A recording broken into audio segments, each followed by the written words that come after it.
नमस्कार दोस्तों, मैं हूं अनूप श्रीवास्तव और आप देख रहे हैं मेरा चैनल। दोस्तों, इस बार हम चर्चा करेंगे कि क्या भारत की विदेश नीति अपने रास्ते से भटक गई है। क्या पोस्ट पहलगाम अटैक या पोस्ट ऑपरेशन सिंदूर के बाद से विश्व पटल पर या वैश्विक राजनीति में हम कहीं अलग थलग तो नहीं पड़ गए। तो इस बात के बारे में डिस्कस करने के लिए हमारे साथ मौजूद हैं कांग्रेस के राष्ट्रीय प्रवक्ता सुरेंद्र राजपूत जी। बड़े ही तेज तर्रार प्रवक्ता है, आपको पता है।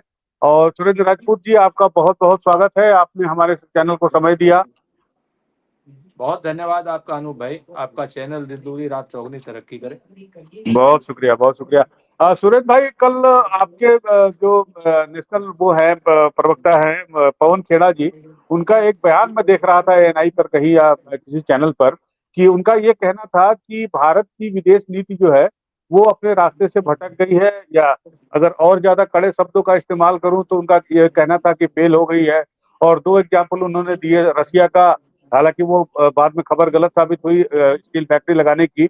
लेकिन फिर भी कांग्रेस का ये कहना है कि भाई, हमारी विदेश नीति या भारत सरकार की विदेश नीति उतनी प्रभावी सक्षम नहीं रही जितनी पहले थी। और इसके अलावा बीजेपी का आरोप है कि आप जो है सेना के सौर पे तो सवाल उठा ही रहे हैं, अब विदेश नीति पर भी सवाल उठा रहे हैं। तो क्या कहेंगे आप इसके बारे में? देखिए अनूप भाई, पहले तो हम सेना के बारे में जवाब दे दें, उसके बाद विदेश नीति पर आते हैं। भारतीय जनता पार्टी मतलब ऐसे कुकृत्य कर रही है जिससे देश शर्मिंदगी उठा रहा है। झूठ, छल, कपट, प्रपंच भारतीय जनता पार्टी की नीति का, रीति का, प्रीति का हिस्सा हो गया। मैं छोटी सी बात बताऊं, कोई एक आदमी हमको बता दे कि हमने सेना के शौर्य पर, सेना के साहस पर, सेना के पराक्रम पर, सेना की व्यावसायिक दक्षता पर एक भी प्रश्न उठाया हो। हम तो सेना के साथ अनकंडीशनल खड़े थे, खड़े हैं और खड़े रहेंगे। सेना ने जितनी कार्रवाई की हमने भूरी भूरी प्रशंसा की उसकी। अब उसके बाद जब जो बात राजनीतिक नेतृत्व की है, जो काम सेना को नहीं करना है, अगर हम राजनीतिक नेतृत्व की कमजोरी का, उनकी कायरता का, या उनकी किसी रणनीतिक भूल का, या उनकी बेचारगी के ऊपर प्रश्न उठाते हैं, तो वो सेना के पीछे क्यों छुपते हैं?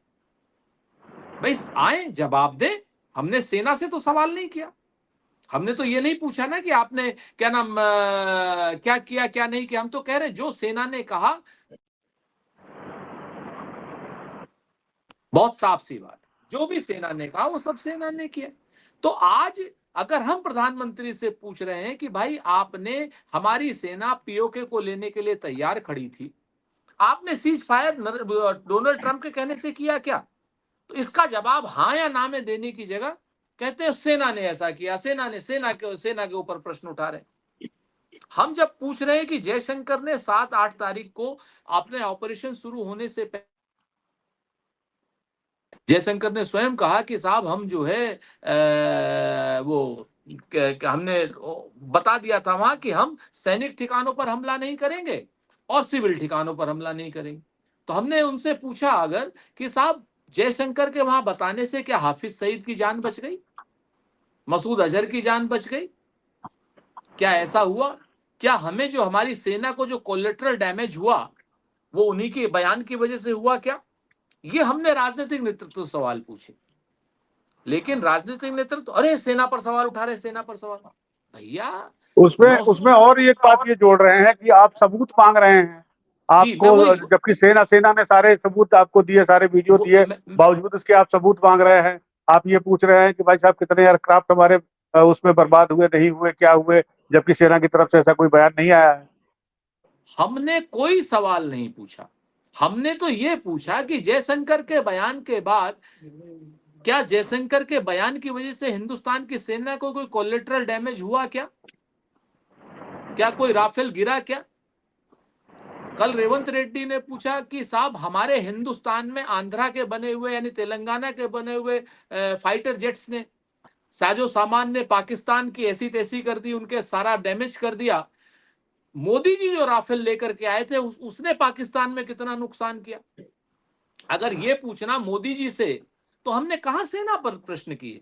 लेकिन ये लोग इतने कायर और भीरू लोग हैं कि सेना के पीछे छुप जा रहे हैं। कारण क्या है कि इन्हें पता है कि हमने नाकाम काम किया है, इन्हें पता है हमने डरपोक काम किया है, इन्हें पता है हमने कायरतापूर्ण काम किया है, इन्हें पता है कि हमारी सेना पीओके को लेने के लिए तैयार खड़ी थी।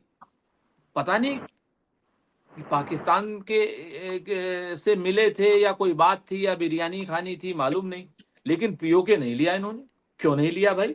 हमारी सेना जब उनके आतंकी बेसों को खत्म कर चुकी थी, हमारी सेना उनके पूरे एयर स्ट्रिप्स को 15-15 एयर बेस के खत्म कर चुकी थी, फिर क्यों नहीं लिया आपने? तो अगर हम ये सवाल पूछते तो सेना के पीछे छूट जाते हैं। अब आप आ जाइए विदेश नीति पर, तो हमारा सेना पर कोई सवाल नहीं, सेना के पीछे छुपना भाजपा बंद करे, एक बात। दूसरी बात, आप कायर हैं, मानिए आप कायर हैं। अगर आप बहुत ज्यादा मजबूत इरादे वाले होते, इंदिरा गांधी जैसे होते, तो आपकी रगों में सिंदूर नहीं बह रहा होता, आपकी रगों में खून बह रहा होता, और गर्म खून बह रहा होता, और वो खून क्रांतिकारी खून होता, और वो खून पाकिस्तान के 3 टुकड़े और करता। पीओके हमारे पास आता, बलूचिस्तान अलग होता, पंजाब अलग होता, पख्तूनख्वा अलग होता, ठीक है ना? तो अगर आपकी रगों में, लेकिन आपकी रगों में तो गरम गरम सिंदूर बह रहा था, आपकी रगों में तो गरम गरम व्यापार बह रहा था। भाई जिसकी रगों में व्यापार बहेगा और सिंदूर बहेगा, जान लीजिए वो गरम खून वाला काम नहीं कर सकता। तो एक बात तो ये हो गई। तो हमें सेना से कोई सवाल नहीं, हाँ भाजपा के नेतृत्व से उनकी कमियों पर हम सवाल उठाते रहेंगे, और वो सेना के पीछे न छुपे। अब आप आ जाइए विदेश नीति पर। पिछले 11 साल में हमने दोस्त खोए हैं। आपके सामने पाकिस्तान पहले से हमारा दुश्मन था, चीन हमारा पहले से दुश्मन था, लेकिन नेपाल तो नहीं था ना, भूटान तो नहीं था, बांग्लादेश तो नहीं था, म्यांमार तो नहीं था, ठीक है ना? आप हमें बताइए, मालदीव तो नहीं था, श्रीलंका तो नहीं था। ये 8 मुल्कों में आखिर हुआ क्या? आज की डेट में कोई भी मुल्क हमारे साथ नहीं खड़ा है। तो हमारे इमीडिएट पड़ोसी हैं, सार्क कंट्रीज इमीडिएट पड़ोसी हैं हमारे। तो आप हमको एक भी दोस्त आपने नहीं बनाया।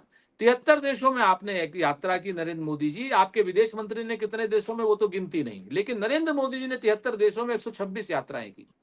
एक आदमी अनकंडीशनल भारत के साथ नहीं खड़ा हुआ जो ये कह सके कि नहीं पाकिस्तान के ऊपर हमला हुआ ठीक हुआ, जो ये कह सके कि आइए हम भी आपकी सहायता करते हैं। एक देश नहीं। दूसरी तरफ पाकिस्तान की तरफ चीन खुल करके खड़ा हुआ, अजरबैजान खुल करके खड़ा हुआ, ठीक है कि नहीं? तुर्की है, खुल करके खड़ा हुआ।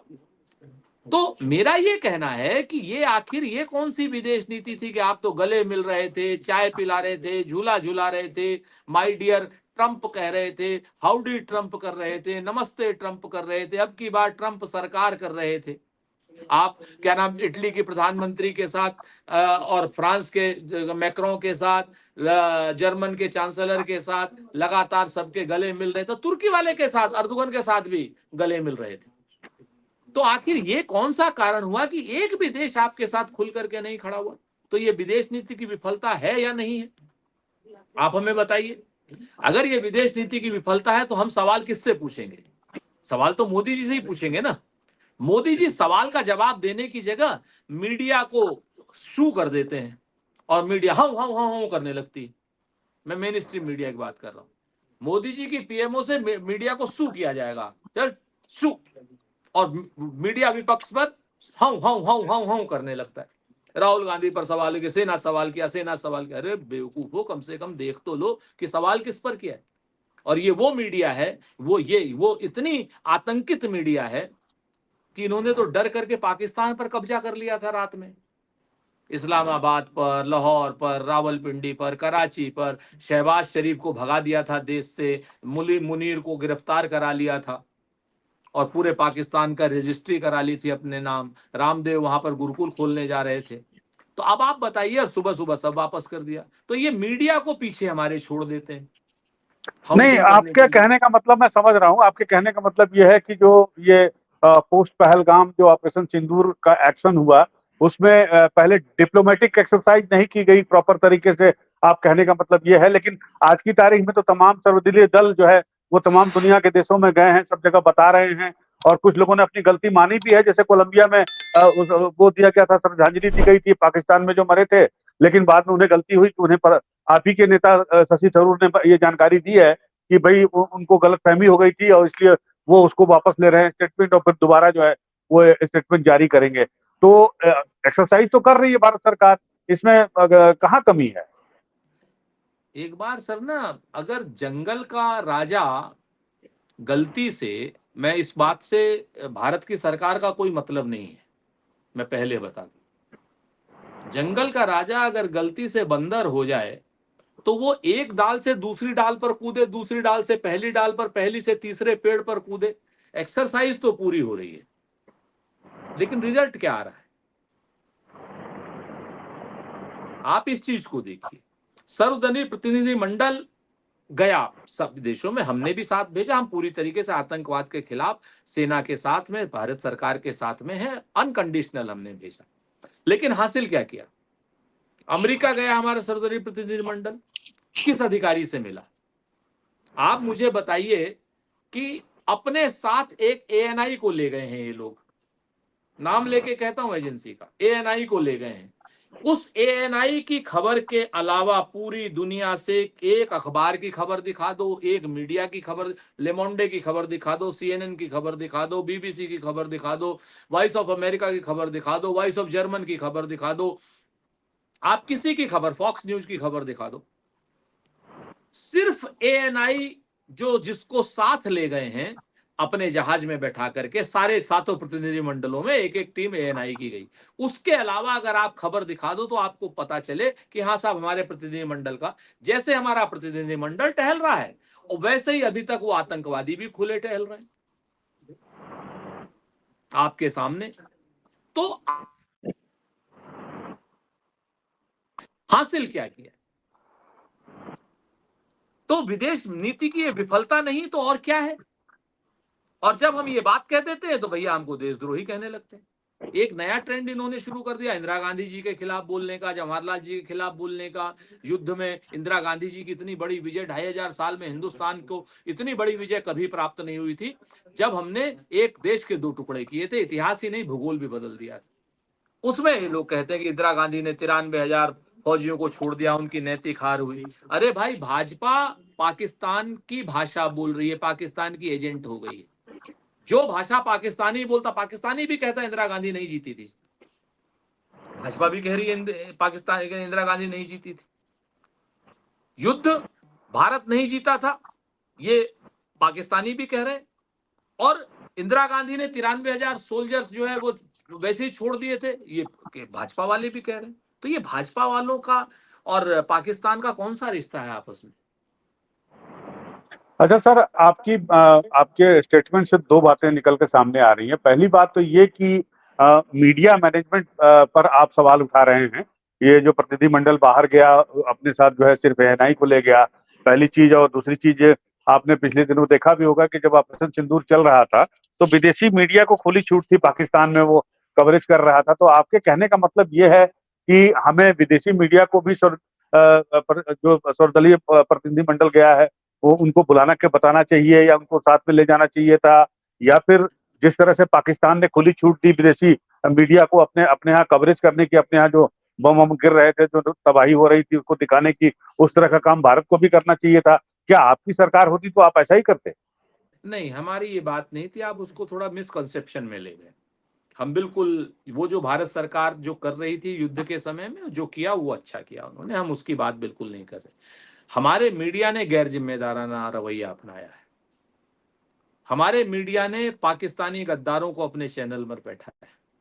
हमारे मीडिया ने उन पाकिस्तानियों को बैठाने के पैसे दिए हैं, उनको डॉलरों में दिए। तो उस मीडिया के खिलाफ कार्रवाई होनी चाहिए।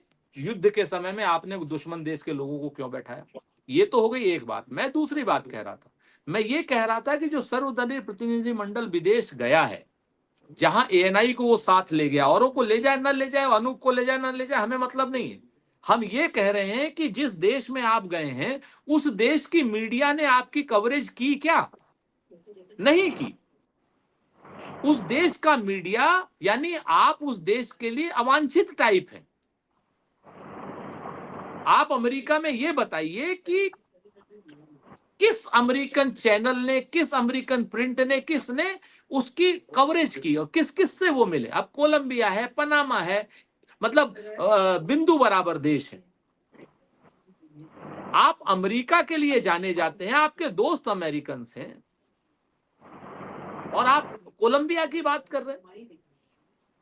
मेरा मकसद कहने का यह था कि वहां की लोकल मीडिया ने आपका कितना साथ दिया। हम ये बिल्कुल नहीं कह रहे कि विदेशी मीडिया को अपने साथ ले जाइए, बिल्कुल नहीं हमारा ये कहना। भाई ले जाना है तो देसी मीडिया को ले जाइए, अनूप भाई को घुमाइए जाकर के कोलंबिया वगैरह, पनामा की नहर है, अमेरिका, घुमाए अनूप भाई को, काहे को विदेशी मीडिया को घुमावे हम। लेकिन अगर एएनआई के साथ ले जाना, अनूप भाई को ले जाए, विदेशी मीडिया को हम काहे कहेंगे। तो ये हमारा कहना है कि वहां की लोकल मीडिया ने आपका कितना साथ दिया, तो ध्यान आता है कि नहीं दिया। तो ये प्रश्न है हमारा कि जब हम कहते हैं कि हम विश्व गुरु हैं, नरेंद्र मोदी जी का डंका बज रहा है, अभी डंका बजने, डंका फट गया है, लंका लग गई है। तो मेन चीज जो है कि आप एक तरफ कहते हैं आप विश्व गुरु हैं, तो भाई एक चैनल भी वहां का लोकल आपके पास बाइट लेने नहीं आ रहा है, सिर्फ एएनआई को तो आप किराए पर ले गए। तो इससे ही पता चलता है सर्वदलीय प्रतिनिधि मंडल का क्या हश्र है। चलिए सर, वापस से विदेश नीति पर ही आते हैं। विदेश नीति एक समय था जब भारत जो है, जब कोल्ड वॉर चल रहा था और वर्ल्ड जो है दो ध्रुवों में बटा हुआ था, सोवियत रूस और अमेरिका के, उस वक्त भी मतलब हमारा एक अपना संगठन था, कुछ निरपेक्ष संगठन थे, उसमें 102 101 देश शामिल थे, थर्ड वर्ल्ड के जो है हम रिप्रेजेंटेटिव माने जाते थे। तो एक एक लकीर थी मुझे लगता है विदेश नीति को लेकर। तो आपको आप लोग का कहना यह है, आपका क्या कहना है कि जो एक लकीर विदेश नीति की थी भारत की आफ्टर इंडिपेंडेंस जो है, और जो इरा था कोल्ड वार का, तो उससे उससे हम लोग डाइवर्ट हुए हैं। अगर डाइवर्ट हुए हैं तो ये क्या समय की मांग है या फिर ये कुछ और है? देखिए, हमारी विदेश नीति, सरकारें किसी की भी रहो, विदेश नीति एक थी। हम बिल्कुल नॉन अलाइंड थे। हम ना वारसा के खेमे में थे, ना हम नाटो के खेमे में थे। हमारा अपना तीसरा एक वो था, और एक टाइम में 102 नहीं 140 देश तक चले गए थे। एक वक्त था कि चाहे क्या नाम, नासिर हो, चाहे टीटो हो, चाहे नेहरू साहब हो, नासिर और टीटो जैसे बड़े नेताओं ने नेहरू को नेता माना, और फिदेल कास्त्रो, यासर अराफात और पूरा अफ्रीका, इन सारे के सारे देशों ने हिंदुस्तान में इंदिरा गांधी जी की क़यादत में जो है क्या नाम, नॉन अलाइंग मूवमेंट का नेता भारत को माना आपके सामने। तो हमारी विदेश नीति में ना काहू से दोस्ती, ना काहू से बैर की नीतियां थी। हमारी विदेश नीति में हम किसी राष्ट्र के आंतरिक मामलों में हस्तक्षेप नहीं करेंगे, कोई राष्ट्र हमारे आंतरिक मामलों में हस्तक्षेप नहीं करेगा। हमारा पाकिस्तान से द्विपक्षीय मुद्दा है, कोई तीसरे देश की हैसियत नहीं थी कि कभी बीच में बोल जाए। इवन जो इस्लामिक कंट्री थे ओपेक तेल वाले, वो उन तक में कश्मीर का मुद्दा नहीं उठाया जा सकता था। ईरान हमारा साथ देता था हमेशा आपके सामने, ठीक है ना। आज की डेट में ऐसा क्या हो गया कि सब लोग कोल्ड ब्लडेड खड़े हैं हमारे खिलाफ। अमेरिका ने हमें इस्तेमाल किया। हम कहते रहे, भारतीय जनता पार्टी के नेता बड़े बड़े इंक्लूडिंग नरेंद्र मोदी, कि अमेरिका हमारा दोस्त है। बराक ओबामा से मैं बराक तू तड़ाक करके बात करता हूं, Donald Trump my friend Donald Trump, नमस्ते ट्रंप, हाउडी ट्रंप, अब की बार ट्रंप सरकार, मैं कह। लेकिन क्या अमेरिका ने हमें कब दोस्त माना? अमेरिका तो हमें चाइना के लिए अपना एक टूल समझ रहा है, चाइना के खिलाफ छोटा सा टूल। क्या अमेरिका ने कभी दोस्त माना? जब हिंदुस्तान को जरूरत हुई अमेरिका खड़ा हुआ हमारे साथ। आपने रूस जैसे विश्वस्त दोस्त को हटा करके अमेरिका का साथ देने का जो काम भारतीय जनता पार्टी ने किया, जिस तरीके से अमेरिका अमेरिका अमेरिका हिंदुस्तान में हम सब लोग करने लगे, भारतीय जनता पार्टी के लोग, तो क्या अमेरिका ने रेसिप्रोकेशन किया? क्या नहीं किया। इसी भारत पाकिस्तान के युद्ध में क्या कह रहा है डोनाल्ड ट्रंप? दोनों देश महान हैं। पाकिस्तान महान है क्या? दोनों देश के लीडर महान हैं, दोनों देश के प्राइम मिनिस्टर महान है। शहबाज शरीफ को भी महान बता रहा, मोदी जी को। आप समझिए, शहबाज शरीफ एक ऐसे मुल्क का राष्ट्रपति है जो आतंकियों का साथ देता है, और एक ऐसे मुल्क का प्रधानमंत्री जो आतंकियों का साथ देता है, और ऐसा प्रधानमंत्री जिसको सेना ने कठपुतली के तरीके से बैठा रखा है। हमारे लाख मतभेद हैं नरेंद्र मोदी जी से, लेकिन वो जनता के चुने हुए प्रधानमंत्री हैं। तो शहबाज शरीफ को और नरेंद्र मोदी को अगर डोनाल्ड ट्रंप एक तराजू में तौल रहा है तो ये हमारी विदेश नीति की फेल्योरिटी, कि आप ये समझा नहीं पा रहे हैं अमेरिकन प्रशासन को कि नहीं, हम नरेंद्र मोदी हमारे चुने हुए प्रधानमंत्री हैं और शहबाज शरीफ कठपुतली है। ये शर्म की बात है हमारे लिए कि हम विदेश नीति में उनको समझा नहीं पा रहे। तो इतनी बड़ी फेलोरिटी विदेश नीति की, इतनी बड़ी डिप्लोमेसी की शिफ्टिंग, चाहे चीन के लिए हो, चाहे वो क्या नाम आपका इसके लिए हो, बांग्लादेश को भी हमने अपने पड़ोसी के रूप में खत्म कर लिया, और चाहे अमेरिका के लिए हो। सर इसमें दिक्कत क्या है कि आपने 1980 के दशक की बात की, जब विश्व के बड़े नेताओं ने हमको, हमारे देश को, हमारे प्रधानमंत्री को नेता माना, वो बात सही है। लेकिन 1980 के दशक से लेके और आज के दशक में परिस्थितियां काफी बदल गई हैं। आप देखिएगा कि अगर आपने पिछले हमारे डिबेट में आपने कहा था कि ट्रंप हमारे बाप नहीं है, ट्रंप ने ये क्यों अनाउंस किया सीज फायर का।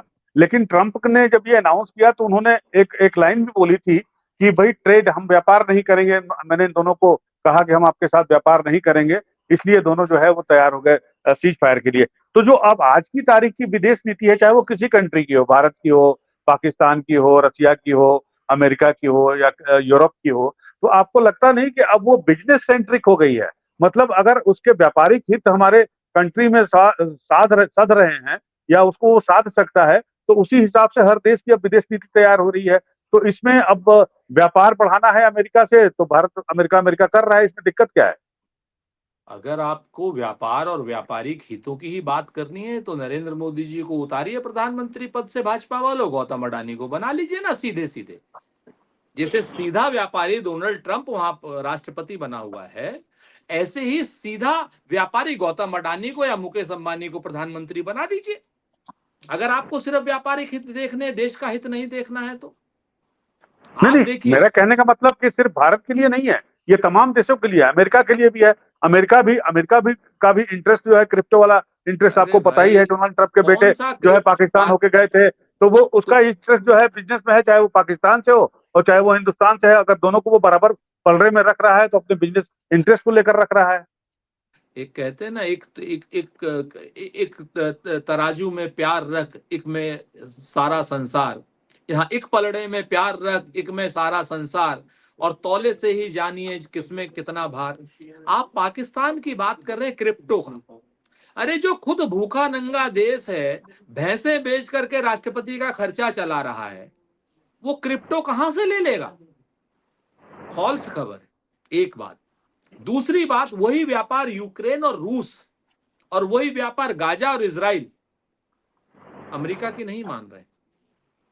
ना यूक्रेन ने माना अमेरिका की बात, ना रूस ने मानी अमेरिका की बात। इजराइल तो उनका मानस पुत्र है अमेरिका का, उसने नहीं मानी बात। गाजा ने नहीं मानी बात, सीरिया ने नहीं मानी बात। सीरिया में $1 बिलियन का आतंकी जो अलशारा था, जिसको अमेरिका ने $1 बिलियन का आतंकी घोषित किया था, मजबूर होकर के डोनाल्ड ट्रंप उससे मिल रहे हैं राष्ट्रपति के रूप में।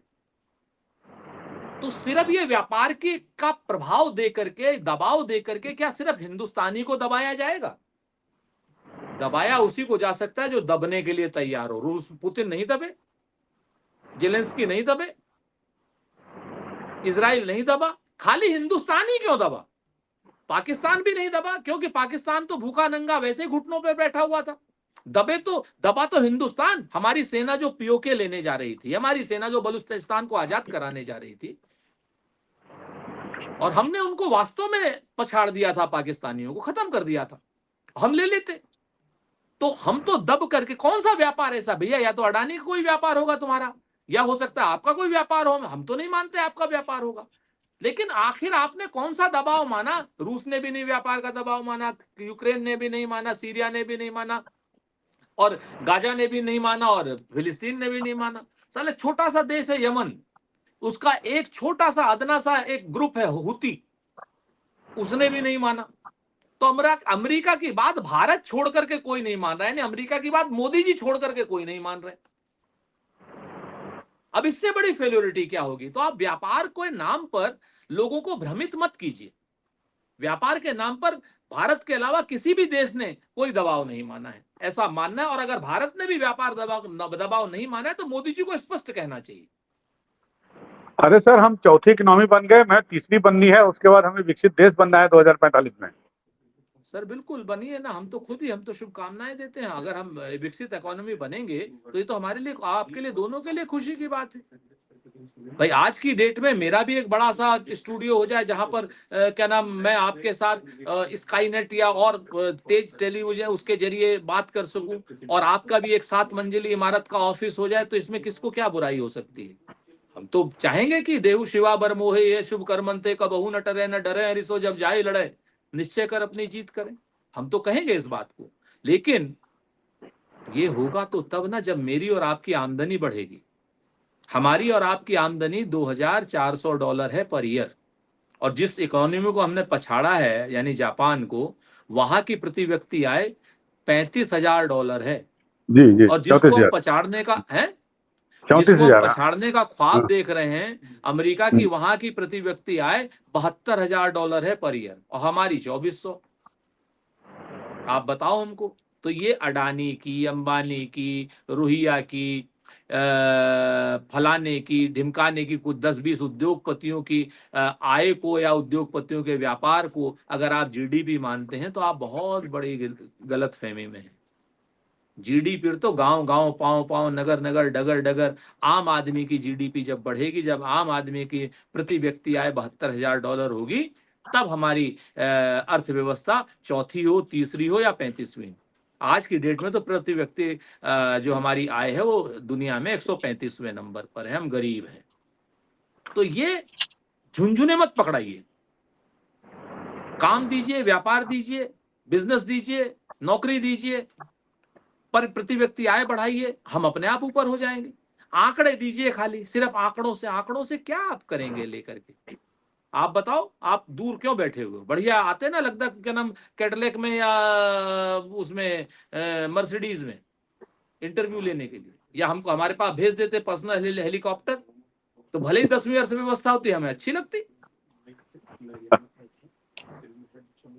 बिल्कुल आपने सही कहा कि जो आम आदमी है उसकी परचेजिंग पावर बढ़े, ये तो जरूरी है। रहा सवाल फिर विदेश नीति पे आते हैं, जिसपे हमने ये डिबेट शुरू किया था। तो आपने तमाम चीजें बताई, और इसके अलावा एक सबसे इम्पोर्टेंट चीज आपने कही कि जो हमारे पड़ोसी देश है, पड़ोसी मुल्क हैं। तो मैं आखिरी सवाल आपसे ये जानना चाहता हूँ कि जो सिनेरियो अभी उभर कर हमारे सामने आया है विदेश नीति को लेकर या डिप्लोमेटिक पॉलिसीज को लेकर, तो उसमें क्या हमारे लिए जरूरी है कि हम अब जो हमारे आसपास के जो दोस्त जो हमारे पड़ोसी देश हैं, इसके अलावा जो और देश हैं जैसे वियतनाम है, इंडोनेशिया है, या और जो साउथ एशियन कंट्रीज हैं, उनसे संबंध सुधारने की पहल करनी चाहिए या कोशिश करनी चाहिए? इसको अगर हो रही है तो उसको और तेज करना चाहिए। बिल्कुल करना चाहिए। डॉक्टर मनमोहन सिंह जी ने लुक ईस्ट पॉलिसी दी थी। अब इन लोगों ने कहा नहीं, लुक ईस्ट नहीं है, ठीक, एक्ट ईस्ट है। भाई एक्ट ईस्ट में तुम किए क्या हो? क्वाड आपने बनाया, क्वाड में 5 देश शामिल किए। आपने क्वाड बनाया, क्वाड में आपने 5 देश शामिल किए, तो किसने आपका साथ दिया? आप बताओ। आज की डेट में चीन के साथ आपका व्यापारिक घाटा 2014 से लेके अब तक 5 से 10 गुना बढ़ गया। यानी आज अगर हम 100 रुपए का सामान सप्लाई करते हैं चीन को, तो चीन हमें 1,000 रुपए का सामान सप्लाई करता है। 100 अरब से ज्यादा हमारा व्यापारिक असंतुलन है।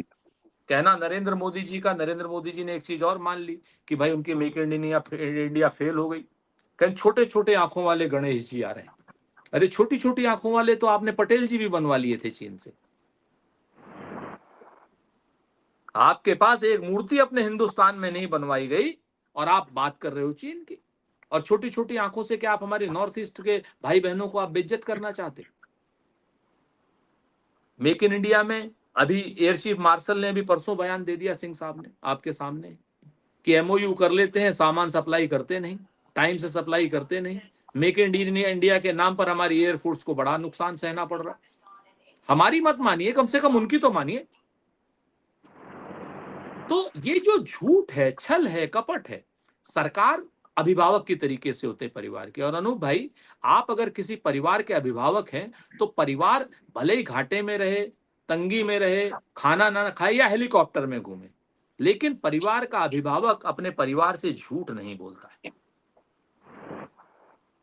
यहां पर अभिभावक से हमारा सवाल है कि आप झूठ हमसे क्यों बोल रहे हैं, असत्य क्यों कह रहे हैं? आप हमारे अभिभावक हैं मोदी जी, असत्यता आपके मुंह से उचित नहीं है। आप जुमलेबाजी क्यों कर रहे हैं? काला धन ले आऊंगा, सबके खाते में 15-15 लाख रुपए होंगे, ले आयो काला धन। हिंदुस्तान आएगा आपकी बार, महंगाई पर होगा वार। 60 रुपया की दाल थी, महंगी महंगी लग रही थी, अब 210 रुपया की दाल सस्ती लग रही। 100 रुपए का तेल महंगा लग रहा था, 200 रुपए का तेल अब सस्ता लग रहा है। 50 रुपए का पेट्रोल महंगा लग रहा था, 100 रुपया का पेट्रोल सस्ता लग रहा है। 400 रुपया तो गैस चलिए सिलेंडर महंगा लग रहा था, 1100 रुपया गैस सिलेंडर सस्ता लग रहा है। चलिए, ये सब तो सवाल बुनियादी सवाल हैं जो आप काफी दिनों से उठाते आ रहे हैं, लेकिन बहरहाल बात हम विदेश नीति की कर रहे थे, तो निश्चित रूप से पोस्ट ऑपरेशन सिंदूर के बाद भारत सरकार को अपनी फॉरेन पॉलिसी थोड़ी सी लगता है कि उसमें सुधार की आवश्यकता जरूरी है, क्योंकि जिस तरह का सिनेरियो अभी उभर कर सामने आया है, उस स्थिति में ऐसा नहीं लगता कि कोई भी देश, जिस तरह से पाकिस्तान के साथ महज 3 ही देश थे या 2 ही देश थे, जिस तरह से खुलकर वो सामने आए, हमारे साथ भी लोगों को खड़ा होना चाहिए था। ऐसा नहीं हुआ, लेकिन निश्चित रूप से भारत सरकार इस पर विचार कर रही होगी और इस पर एक्सरसाइज भी शुरू हो गया होगा। सुरेंद्र राजपूत जी, आपने हमसे बातचीत की और इसके लिए आपका बहुत बहुत शुक्रिया, धन्यवाद, आभार। बहुत धन्यवाद सर, बहुत धन्यवाद।